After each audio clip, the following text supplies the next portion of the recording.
Hello friends, welcome to our channel Dhana screen life.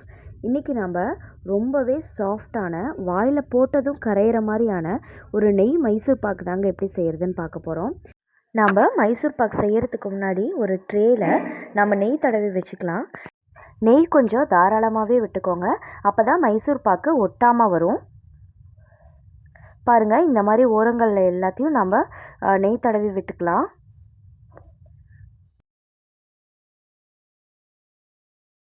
இப்போ நம்ம ட்ரேவை ready பண்ணியாச்சுங்க. அடுத்தது மைசூர் பாக்கு காய்ச்ச ஆரம்பிச்சிடலாம். அடுத்தது மைசூர் பாக்கு நான் இன்றைக்கி 1/4 கிலோ கடலை மாவு தாங்க எடுத்திருக்கோம். 1/4 கிலோ கடலை மாவுக்கு நமக்கு ஆயில் வந்துட்டு 3/4 லிட்டர் தேவைப்படுங்க. 1/4 லிட்டர் அளவுக்கு நெய் தேவைப்படும். இப்போ நம்ம ஆயிலை ஒரு பாதி அளவுக்கு நம்ம எடுத்து வச்சுருக்க 3/4 லிட்டர் ஆயிலில் பாதி ஆயிலை வந்துட்டு இதில் விட்டு கடலை மாவை கொஞ்சம் கூட கட்டி இல்லாமல் கரைச்சி எடுத்து வச்சுக்கலாங்க. கடலை மாவை இப்போ ஆயிலையே கரைச்சி எடுத்தாச்சுங்க. அடுத்தது சர்க்கரை பாகு காய்ச்சலாம். இப்போது 1/4 கிலோ அளவுக்கு கடலை மாவு நம்ம எடுத்திருக்கோம். அதுக்கு 3/4 கிலோ அளவுக்கு சர்க்கரை தேவைப்படும். ரொம்ப சுகர் அதிகமாக சாப்பிடுவீங்க அப்படின்னா நீங்கள் 1 கிலோ அளவு கூட எடுத்துக்கலாம். ஆனால் 3/4 கிலோ அளவே கரெக்டான பதமாக இருக்குங்க. 3/4 கிலோ சர்க்கரை எடுத்துக்கலாம். நான் இன்னும் ஸ்டவ்வை ஆன் பண்ணவே இல்லை. சர்க்கரையை போட்டுட்டு 1.5 டம்ளர் அளவுக்கு தண்ணி விட்டதுக்கப்புறம் சர்க்கரையை ஓரளவுக்கு கரைச்சி விட்டுக்கோங்க. சர்க்கரை கரைஞ்சதுக்கப்புறமா நீங்கள் ஸ்டவ் இந்த ஸ்டேஜில் ஆன் பண்ணிங்கன்னா கரெக்டாக இருக்கும். இப்போ பாருங்கள், சர்க்கரை கரையுது. நம்ம ஸ்டவ் ஆன் பண்ணதுக்கப்புறம் சர்க்கரை போட்டோம் அப்படின்னா சர்க்கரை வந்து கேரமலைஸ் ஆகிடும். இப்போது ஒரு 2 ஸ்பூன் அளவுக்கு பால் விட்டுக்கலாம். பால் எதுக்காக விடுறோம் அப்படின்னா சர்க்கரையில் இருக்க அழுக்கெல்லாம் பால் வந்துட்டு எடுத்துரும். இப்போ பாருங்கள், கொஞ்ச நேரத்தில் பொங்கி வரும். பொங்கி வரும்போது மேலெல்லாம் அழுக்கு தனியாக திரண்டு வருங்க. அதுக்காக தான் நம்ம பால் விடுறோம். இந்த ஸ்டேஜில் நம்ம ஒரு சல்லிக்கரண்டி எடுத்து மேலே இருக்க அழுக்கெல்லாம் எடுத்துடலாம். உங்களுக்கு பார்க்கும்போதே தெரியும், கருப்பு கருப்பாக ஓரத்துலலாம் வந்து நிற்கும். அழுக்கு எல்லாத்தையும் எடுத்துட்டிங்க அப்படின்னா சர்க்கரை பாகு கொஞ்ச நேரத்துலேயே நல்லா கிளியராக இருக்குங்க. பாருங்கள் எந்த அளவுக்கு அழுக்கு வருதுன்ட்டு. பிளாக் கலரில்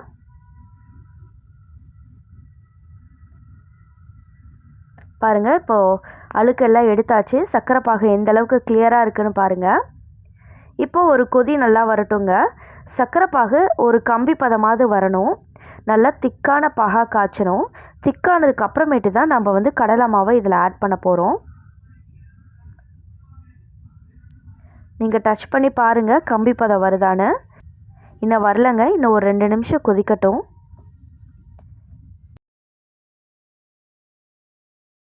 சர்க்கரை பாகு இப்போ நல்லா கொதிச்சிருச்சுங்க.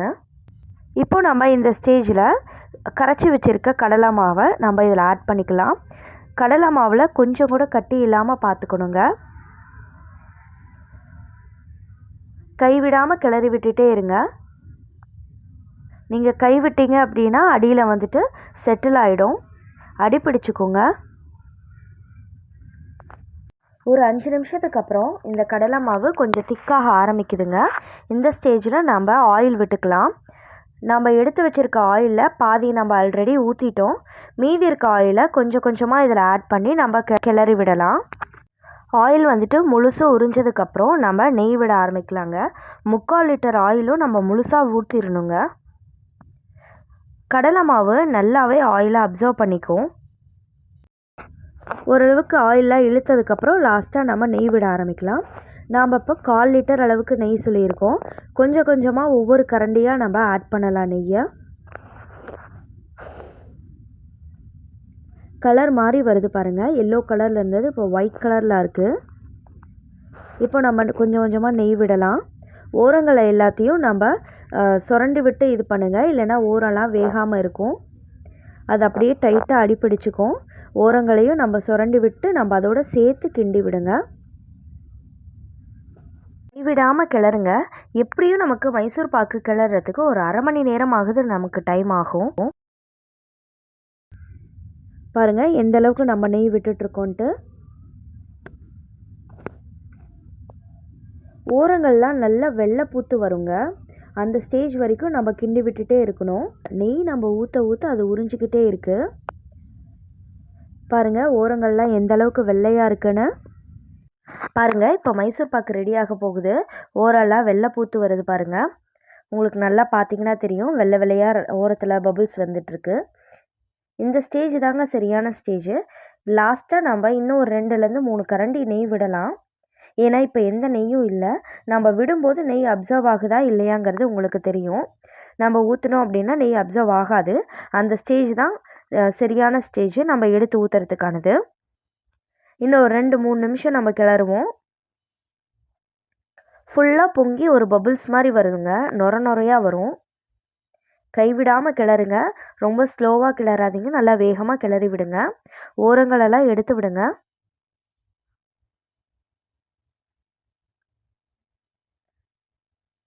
பாருங்கள் எவ்வளோ சூப்பராக இருக்குது.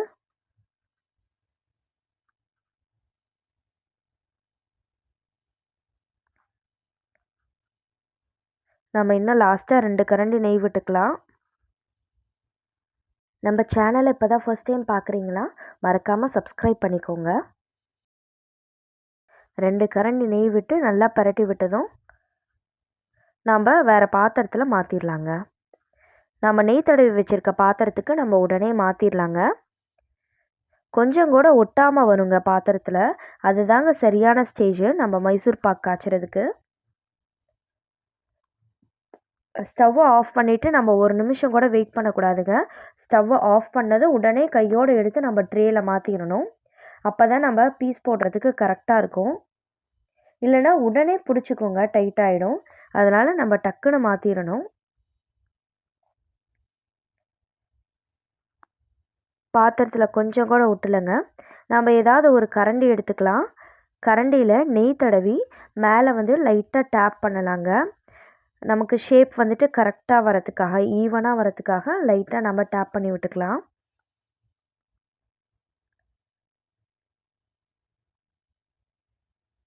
பாருங்கள் இந்த மாதிரி செஞ்சு விட்டுக்கோங்க. அப்போ தான் நமக்கு பீஸ் போடுறதுக்கு ஈவனான பீசஸ் கிடைக்கும் நமக்கு. 1/4 கிலோ கடலை மாவுக்கு நமக்கு தாராளமாக 2 கிலோ மைசூர் பாக்கு கிடைக்குங்க. ஒரு 20லேருந்து ஒரு 30 நிமிஷம் வரைக்கும் நம்ம ஆற விட்டால் போதுங்க. ஓரளவுக்கு சூடாக இருக்கும்போதே நம்ம பீசஸ் வந்து போட்டுடலாம். மைசூர் பாக்கு நல்லா நெய்யெல்லாம் உறிஞ்சிருங்க.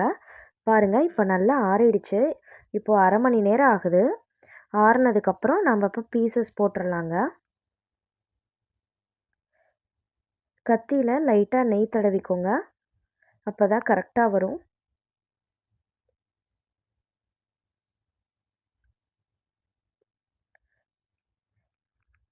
நான் போட்டிருக்க பீசஸை விட நீங்கள் இன்னும் கொஞ்சம் சின்னதாகவே போடலாங்க.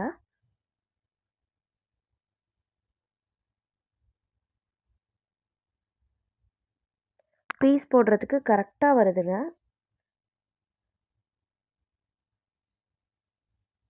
ஓரத்தில் எக்ஸஸாக இருக்கிறதெல்லாம் எடுத்துடலாம். பாருங்கள் இப்போ நான் ஒரு பீஸ் எடுத்து காட்ட போகிறேன்.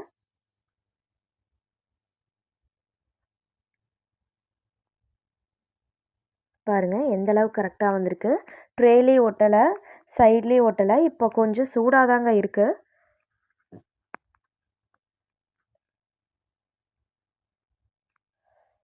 இந்த மைசூர் பாக்கு ரொம்பவே டேஸ்ட்டாகவும் வாயில் போட்டதும் கரையிற மாதிரியான ஒரு மைசூர் பாக்கு தாங்க. பாருங்கள் உடைச்சதும் எந்த அளவுக்கு சாஃப்டாக இருக்குன்ட்டு. நாம் ஆயிலுக்கு பதிலாக முழுசுமே நெய் விட்டும் நம்ம இந்த மைசூர் பாக்கு செய்யலாங்க. ஆனால் நம்ம இன்றைக்கி ஆயிலும் விட்டுருக்கோம், நெய்யும் விட்டுருக்கோம். இது சரியான அளவில் இருக்குங்க. நீங்களும் இது மாதிரியே ட்ரை பண்ணி பாருங்கள், உங்களுக்கும் ரொம்ப பிடிக்கும்.